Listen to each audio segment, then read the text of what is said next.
Hi everyone, welcome to my page. ඔන්න ඉතින් අද ඉඳන් මගේ හස්බන්ඩ්ට මං ආදරේ එකතු කරලා හදලා දෙන රසම රස කැම පිඟාන ඔයාලත් එක්ක බෙදා ගන්නම් කියලා හිතුවා. මෙන්න මේ විදිහට කැකුළු හාලේ බත් ටිකක් මං එහාට හැදුවා. රස්නෙට උණුවට තියනවා නේද? උණුවෙන්ම කැම පිඟාන බෙදුවට එයා ඉතින් උණුවෙන්ම කන්න කැමති නෑ. එයා චුට්ටක් නිවිලා තමයි කන්නේ. සහ එයාට උදේ කෑම එක මගේ අතින්ම කන්න ඕනකමකුත් තියෙනවා.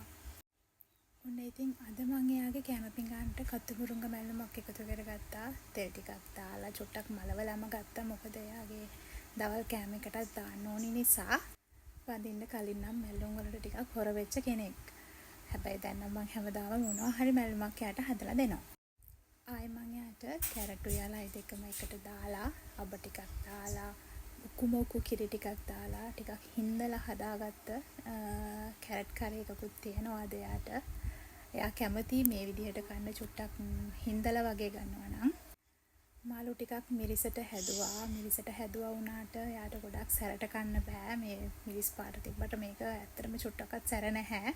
මොකද එයාට ටිකක් සැර කන්න අමාරුයි. ඉතින් ඒක නිසා මම එයා කැමති විදිහට තමයි මේ කෑම් ප්ලේට් එක හැදුවේ. මගේ ආදරෙත් දාලා.